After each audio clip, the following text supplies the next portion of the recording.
विशिष्ट बात पाई गई।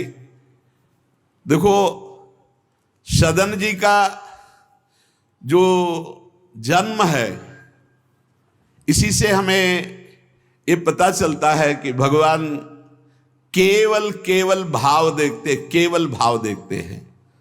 सदन कसाई ताकि नीकी कसियाई, जैसे बाराबानी सोने की कसौटी कसियाई है। जीव को न बध करें ए पे कुलाचार ढरें, बेचे मांस लाए प्रीति हरि सो लगाई है। गंड की को सुत बिन जाने तासों तोल्यो करे, भरे दृग साधु आनि पूजे पे न भाई है। कही निस सुपने में वाही ठोर मुंह को देवो, सुनो गुण गान रीझो ही की सच्चाई है। सदन जी का जन्म कहां हुआ?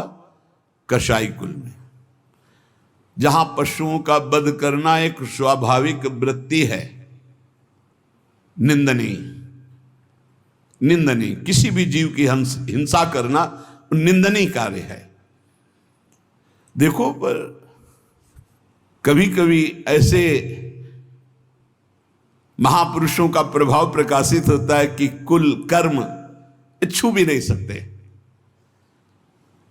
सदन जी जैसे स्वर्ण कसौटी पे कसा जाए तो खरा निकले, ऐसे खरे महाभागवत थे।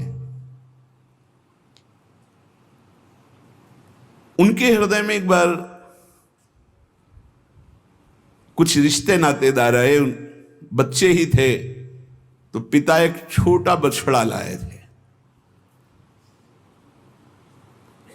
वहां तो कटते ही रहते थे। पिता ने कहा कि ज्यादा तो इसमें मांस नहीं, इसकी टांगों में मांस से पहले तो फिर अपने अतिथि का स्वागत करते हैं। सदन जी ने जब सुना, उसके पास गए तो लिपट कर रोए। बच्चे थे, बछड़े से कि ऐसा ऐसा मेरे पिताजी कह रहे हैं तुम्हें काटा जाएगा, और ऐसे दुलार कर रहे थे। बछड़े के भी देखा आंसू निकल रहे। हर जीव को पता है, कष्ट का पता होता है। तो उसने कहा, एक भागवतिक महापुरुष का जीवन बदलना है, इसलिए मानो बछड़े ने कहा कि तुम अपने पिताजी से कह दो, उचित तो यह है कि पहले मेरी गर्दन काटे। तो सदन जी ने कहा, ऐसा क्यों? बोले, क्योंकि मैं पूर्व में ऐसा था, तुम्हारे पिताजी पशु थे और मैंने इनकी गर्दन उड़ाई है, तो मैं अब पशु बना हूं, इनसे कह दो तुम्हें गर्दन ही काटनी चाहिए, पहले जिंदा टांग मत काटो, मैंने तुम्हें इतना कष्ट पूर्व में नहीं दिया था, सीधे गर्दन काटी थी। इसका मतलब जो कर्म किया जाता है उसका फल मिलता है पक्का। मैंने पूर्व में तुम्हारे पिता की गर्दन काटी थी इस जन्म में, इसीलिए मुझे पशु बनना पड़ा, और तुम्हारे ही पिता मेरी गर्दन काटेंगे पक्का, तुम रोक नहीं सकते, क्योंकि वो विधान है। पर वो पहले टांग ना काटे, पहले गर्दन काटे। अब ये घटना उनको बहुत छुई। जीव को अपने कर्म का फल भोगना पड़ता है जन्म जन्मांतरों में। बच्चे ही थे, कुछ संत मंडली जा रही, यही है मत की रति गति भूति भलाई, जब जे जतन जहां जे पाई, सो जानो सत्संग प्रभाव। सत्संग का एक अमोघ प्रभाव होता है। वो संतों के सामने गए, चरणों में लौट गए, बालक थे। संत जनों ने, उठो उठो बच्चे, तो रोते हुए बोले कि हर कर्म का फल जीव को भोगना पड़ता है, कोई ऐसा साधन है जिससे कर्म का फल ना भोगना पड़े और जीवन मुक्त हो जाए, जीव मुक्त हो जाए? उनका भगवान का निरंतर नाम रटना। श्री हरि हरि नाम निरंतर रटे, और स्वयं किसी जीव को कष्ट ना दे, और संतों का संग करता रहे, तो जीवन मुक्त हो जाएगा। बस छोटे से बालक सदन जी में बात बैठ गई। बस अंदर शुरू कर दिया, हरि श्री हरि श्री हरि श्री हरि। संतों की बात मान ले तो परम पद जेब में है। अब पिताजी जब तक रहे तब तक वो वध करते रहे, जीवों का, लेकिन सदन जी ने कभी कभी किसी का वध नहीं किया। वो कुल परंपरागत मांस खरीद लाते और उसी को मुनाफा करके बेचते और परिवार का पोषण करने लगे। एक दिन ये रास्ते में आ रहे थे तो किसी साधु का बटुआ ढीला होगा तो शालिग्राम भगवान गिर पड़े थे। इन्होंने उठाया कि अच्छा चमकता हुआ कोई पत्थर है, तो शालिग्राम भगवान को लाए तो उन्होंने अंदाज में कि आधा 1 किलो के वजन का काम तो करेंगे, तराजू में रख दिया। हरि श्री हरि श्री हरि श्री हरि, हर समय नाम जपना। ये तो बचपन से शुरू था संतों की कृपा से, और भगवान से अंदर से समर्पण था। ये नहीं जानते थे कि शालिग्राम भगवान है, देखा ही नहीं था कभी भगवान के शालिग्राम रूप को। अब जैसे कोई कहता कि 5 किलो दो, तो 5 किलो शालिग्राम बन जाते, 2 किलो तो 2 किलो दो। अब तो बहुत बढ़िया काम की बाट बदलने की जरूरत नहीं, एक ही बाट में जितना मांगो उतना दे दें, और ठीक वजन उतना ही होता, कभी किसी को संशय नहीं हुआ। एक दिन वो संत समागम करते ही थे तो एक संत भगवान आए। कोई इनके यहां ये भेद नहीं मानता था कि ये अमुक कुल की, क्योंकि इतने महाभागवत थे। संतों के चरणामृत लेना, उनके पास बैठकर सत्संग करना, तो संत जन इनके यहाँ आकर के बैठते थे, इनके यहाँ आकर के थोड़ी देर भगवत चर्चा, बड़े उच्च कोटि के भाव सदन जी के प्रकाशित थे। तो एक संत भगवान ने देखा कि ये तो बड़े सिद्ध शालिग्राम हैं, इनमें तो चक्र का चिन्ह भी है और ये इससे मांस तोलते हैं। अश्रुपात होने लगे संत जी के कि ऐसा अनर्थ करते हो तुम, भगवान के भक्त हो। संत जी ने सदन जी से बताया कि ये जानते हो तुम्हारे बांट नहीं है, स्वयं शालिग्राम भगवान है, और इतना घृणित कार्य कि तुम इनसे एक तरफ मांस और एक तरफ शालिग्राम। बड़ी बड़ी उनको व्यथा हुई। सदन जी ने कहा मुझे कुछ पता नहीं, मैं नहीं जानता, मेरे लिए तो ये बहुत सिद्ध बांट है, मैं जितना ग्राहक मांगता है उतना ही, आधा किलो तो आधा किलो, 5 किलो तो 5 किलो बन जाते हैं। आप देखो अपने कुल कर्म को कर रहे हैं और नाम जप कर रहे हैं, और संतों की कृपा है। तो देखो अचानक रास्ते में भगवान शालिग्राम जी मिले थे। उन्होंने कहा अगर ये भगवान है तो आप ले लो, हम तो सेवा पूजा कुछ जानते नहीं, आप इनको ले जाओ। संत जी ले गए, और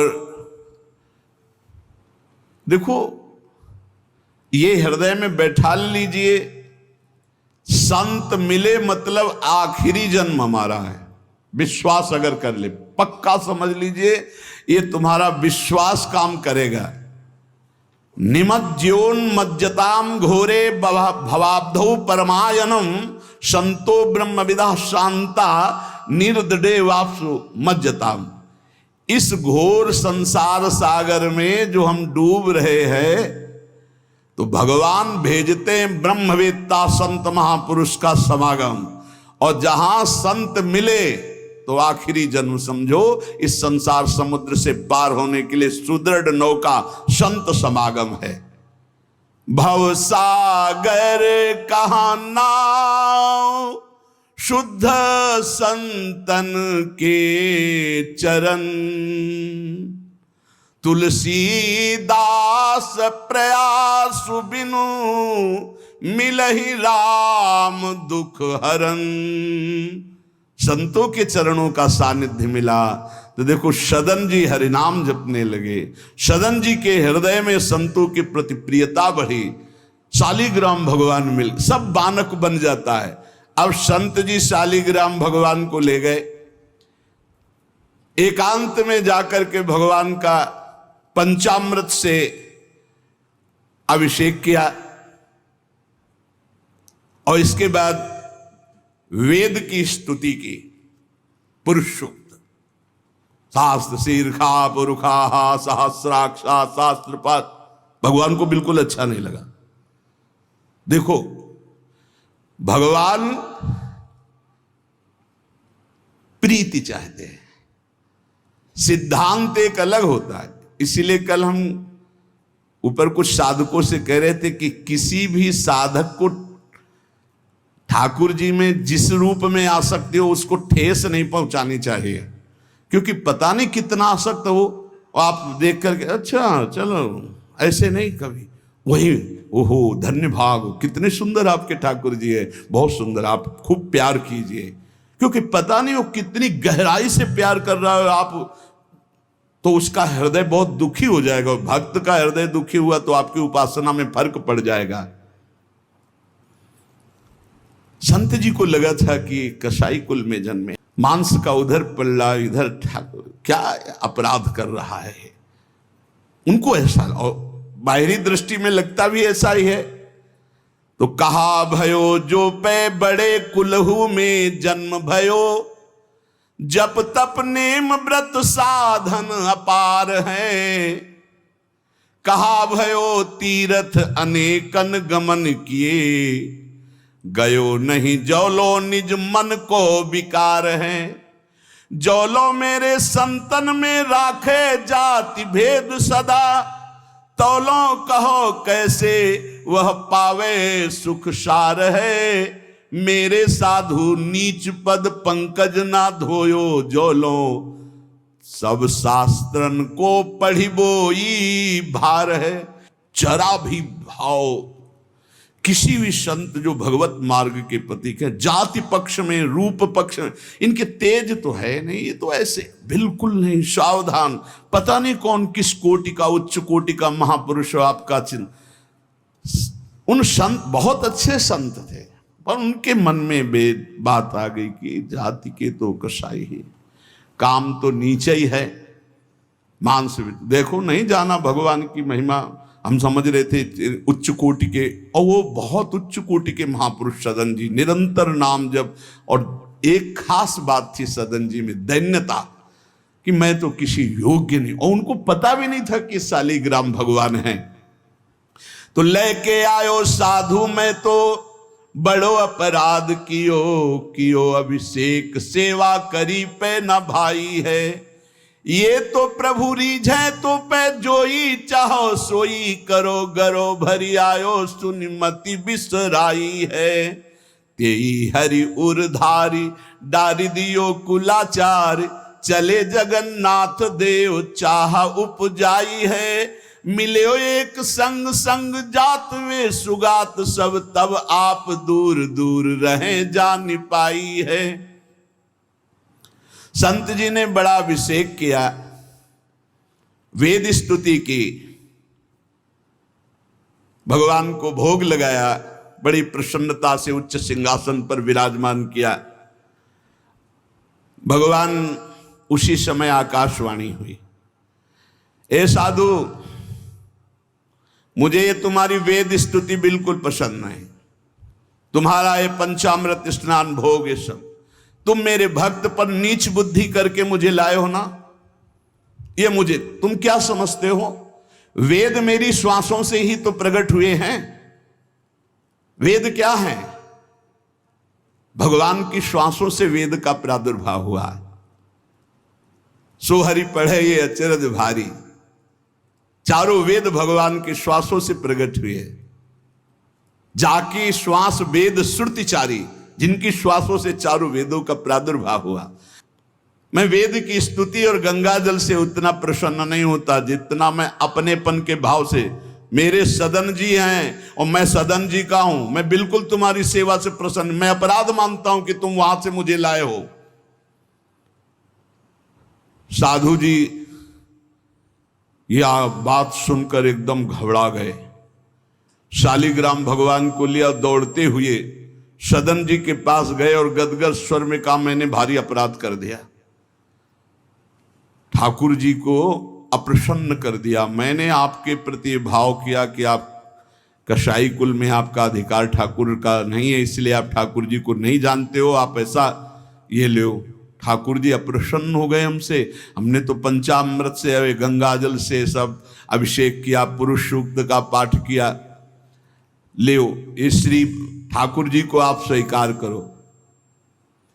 विधि पूर्वक सेवा से ठाकुर जी प्रसन्न नहीं हुए, अपनेपन से। ठाकुर जी को सबसे ज्यादा अपनापन, प्रेम भाव। सदन जी शालिग्राम भगवान को अब जो देख रहे हैं वो दूसरा भाव है। ये भगवान है, मुझे तो अभी तक पता ही नहीं था। साधु जी जब चले गए तो कहा अब तौलने के काम में तो नहीं, एक सुंदर नवीन कपड़े में ऐसे गले पे लगा लिए, ठाकुर जी गले पे डाल दिए। भगवान रीझते हैं भक्त की अपनेपन की प्रीति में। जो चाहे वो प्राप्त कर सकता है, सिर्फ अपनापन प्रभु को चाहिए। हम यही कहते हैं बार बार कि अपनेपन पे कुल्हाड़ मत चलाओ, विश्वास पर कुल्हाड़ मत चलाओ। साधना बने ना बने, लेकिन हमारे माई श्यामा जी को राज पार हो जाओगे, हमारी बात मान लो। श्री जी सिर्फ अपनेपन को देखती, सिर्फ अपनेपन को। अवगुण करे समुद्र सम गणत ना अपनो जान, राय के संभजन को मानत मेरु समान। श्री सदन जी ने निज हृदय से लगाया और आंसू बहने लगे कि प्रभु मुझे तो आपका ज्ञान ही नहीं कि आप भगवान हो।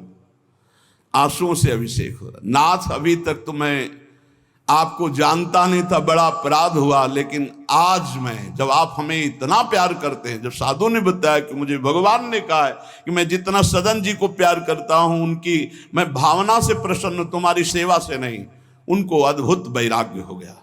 बोले आज के बाद घर परिवार में ही नहीं रुकूंगा, अब केवल भगवान का होकर वैराग्य भाव से जीवन भगवान को समर्पित करता हूं। शालिग्राम जी गले में टांगे और कहा पहली यात्रा जगन्नाथपुरी, पहले जगन्नाथ जी के दर्शन करूंगा जाकर, पूरा जीवन अब भगवान के लिए। भगवान देखो कैसे कृपा करते। बचपन में संतों से उपदेश मिला, नाम जब शुरू किया, ऐसे उच्च कोटि के महात्मा के ऐसा कार्य करने पर भी सब संत उनके यहां जाते थे, और उसका परिणाम हुआ कि घोर वैराग्य युक्त होकर भगवान के अनुराग में घर से चल दिए। श्री सदन जी कुटुंब परिवार कुल व्यापार सब छोड़कर जगन्नाथ जी के दर्शन के लिए चले। कुछ दूर चलने पर यात्रियों का समुदाय दिखाई दिया जो जगन्नाथपुरी जा रहे थे, तो उनके संग हो गए। जब उन लोगों ने, कुछ ने पहचान कर ली कि अरे तो कसाई कुल के हैं, और तो सब दूर दूर छूना भी नहीं चाहते थे। यही बहुत बड़ी चूक हो जाती है। जो भगवान को समर्पित हो जाए उसमें कभी जाति पक्ष ना देखे, नहीं, बहुत बड़ी हानि हो जाती है। राजसूय यज्ञ में स्वपच वाल्मीकि को आदर सहित पवाकर पूर्ण यज्ञ करवाई भगवान ने। ये बात ध्यान रखना है। अपने जात अभिमान में आकर कभी किसी भक्त का अपमान न कर दे कि वो नीच कुल का है, ऐसा कुछ। जब ये देखा सदन जी ने कि ये लोग घृणा करते हैं हमसे, तो खुद अलग हो गए। सदन जी बड़े पुलकित है कि आज जगन्नाथ जी के दर्शन होंगे। एक जगह देखा, गौएं पानी पीने के लिए लालायित हैं, तो एक आदमी बाल्टी से पानी निकाल तो गौओं को डंडा मारने लगा।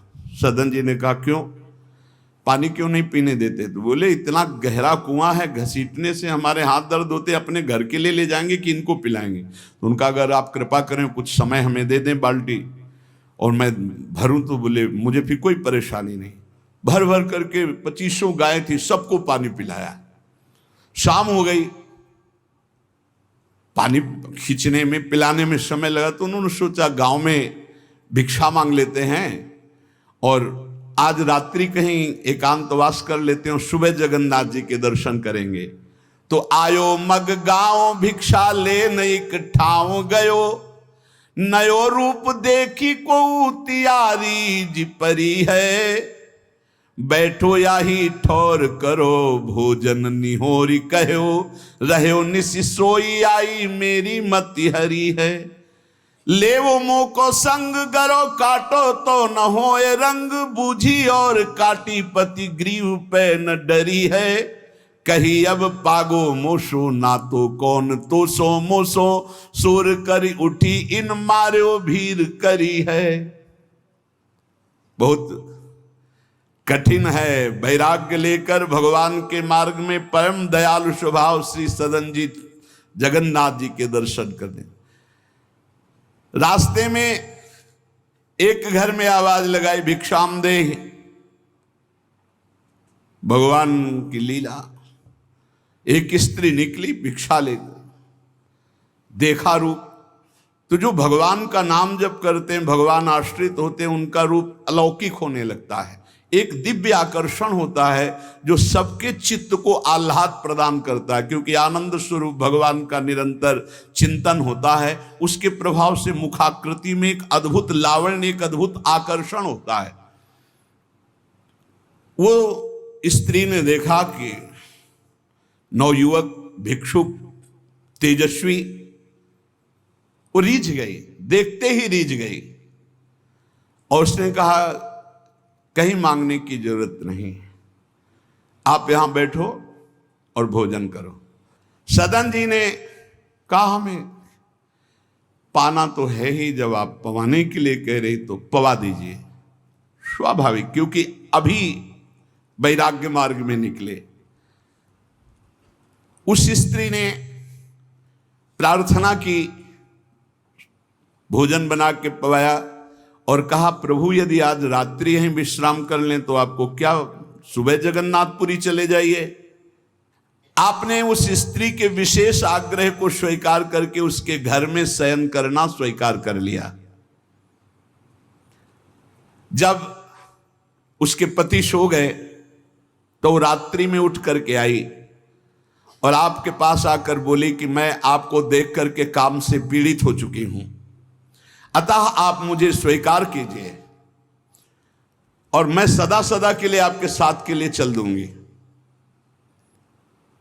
सदन जी ने कहा यदि तू मेरा गला भी काट डाले तो भी मैं तुझे स्पर्श नहीं कर सकता, क्योंकि तेरा पति है। अच्छा, उसने गलत अर्थ ले लिया। उसके भाव में आया कि अगर पति है तो ये स्पर्श नहीं करेंगे, अगर पति ना हो तो स्वीकार कर लेंगे। कोआ मदांधो मदना तो रोवा, अंधों में भी अंधा कौन है, बोले जिसमें काम जागृत हो जाए। वो ऐसे काम से व्याकुल हो गई कि सोते हुए अपने पति का बिल्कुल भी प्रियता न रखते हुए गला काट दिया और आकर बोली सदन जी से कि अब मुझे स्वीकार करो, आपको पति का भय था ना, गला काट दिया।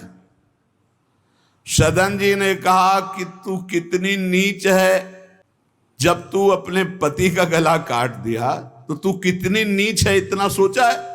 वैसे ही मैं तुझे स्पर्श नहीं करता, अब तो तुझे देखना भी नहीं। तो स्त्री ने कहा मुझे ऐसा मत समझो कि मैं तुम्हें भी बख्श दूंगी, तेरे कारण मैंने अपने पति का गला काटा है, तो फिर तू भी नहीं बच सकता। तो सदन जी ने कहा क्या कर सकती हो? तो उसने कहा मुझे स्वीकार करो, नहीं उच्च स्वर से अभी हल्ला मचाती हूं।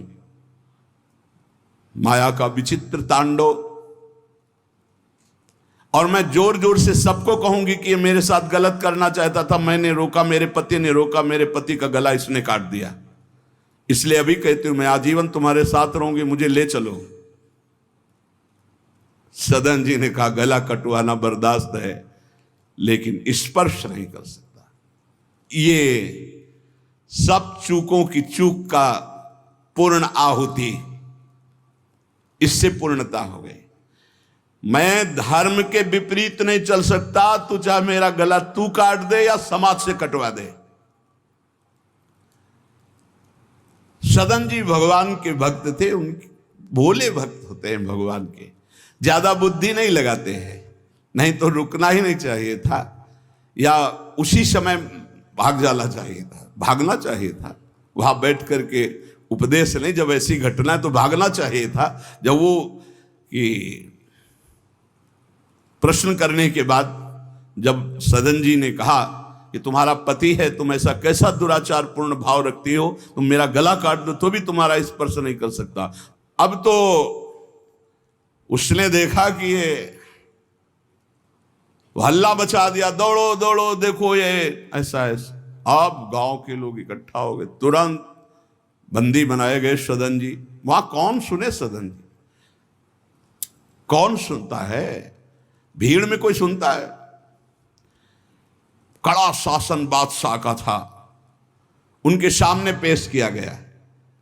हाकिम पकड़ पूछे कहे हंसी मार्यो हम, डार्यो सोच भारी कही हाथ कत डारी। कट्यो कर चले हरि रंग मांझ झिले, मानी जानी कछ चूक मेरी यह उर्धारिये। जगन्नाथ देव आगे पालकी पठाई लेन, साधना सो भक्त कहा चढ़े ना विचारिये। चढ़ी आए प्रभु पास सुपनों सो मिट्यो त्रास, बोले दे कसौटी हूं पे भक्ति विस्तारिये। जब सामने बादशाह के पेश किया गया सदन जी को, पूछा गया स्त्री से क्या दोष है इनका। बोले साहब ये हमारे प्रति गलत भाव रख रहे थे, मेरे पति ने मेरी रक्षा की तो इन्होंने पति का वध कर दिया, फिर मेरे साथ तो मैंने हल्ला मचा दिया, फिर ये बंदी बनाकर आपके सामने ले गए। सदन जी से पूछा तो हंस दिया, उस स्त्री की तरफ देख के हंस दिया कि भगवान क्या लीला करना चाहते हो। और सदन से पूछा तुमने ऐसा किया, तो बोले जो ये कह रही वही सत्य है।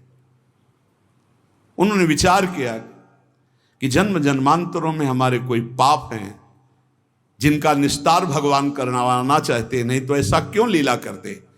उन्होंने कहा जो ये कह रही है वही बात मानी जाए।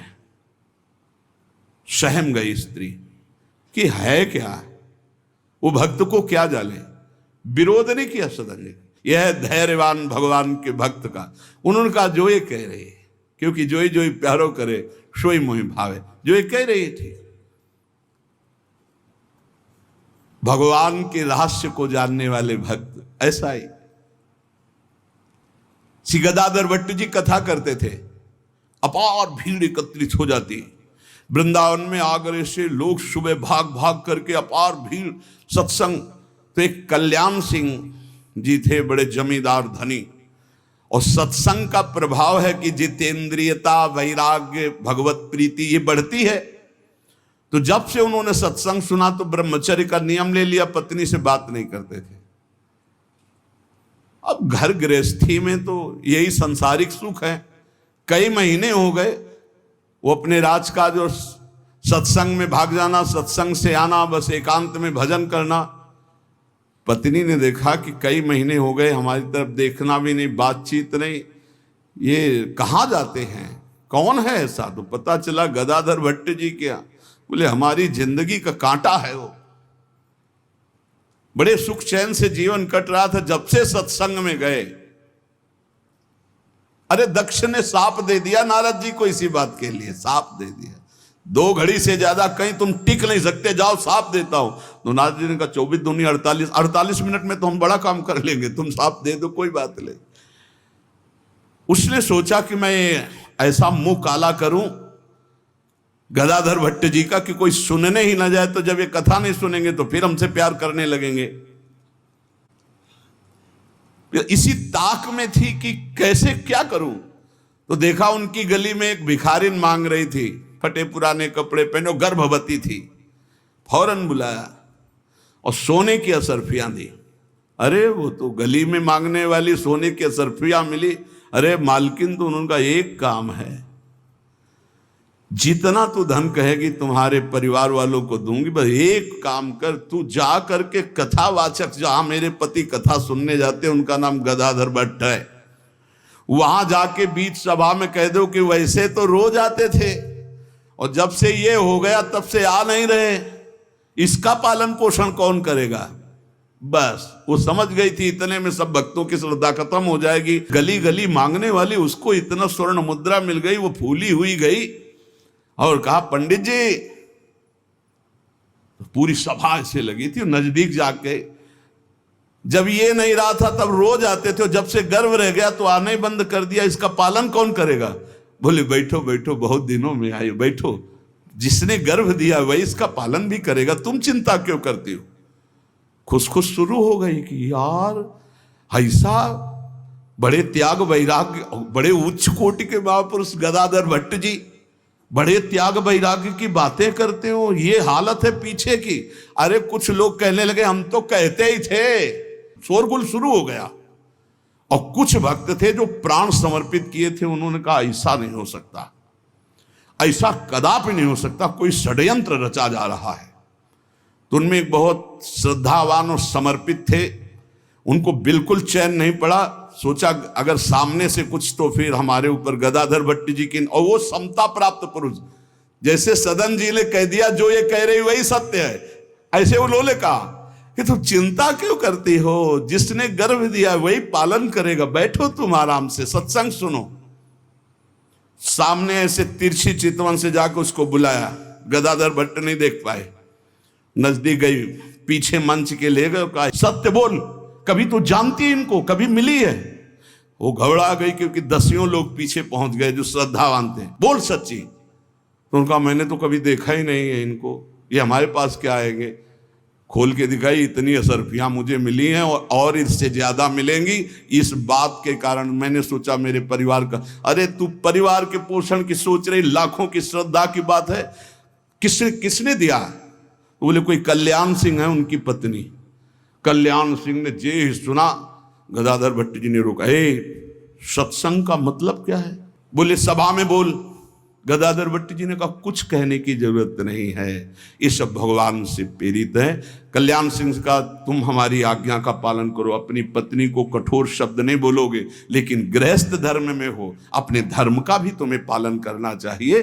उस कल्याण को शांति किया और उसको और भेंट दी और कहा जाओ तुम अपना सुखपूर्वक जियो।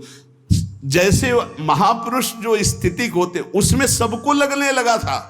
उन्होंने कहा बैठो बैठो बैठो, जिसने गर्भ दिया वही पाल। अब वो तो कह रहे हैं भगवान को लेकर, और लोग समझ रहे हैं कि मामला है।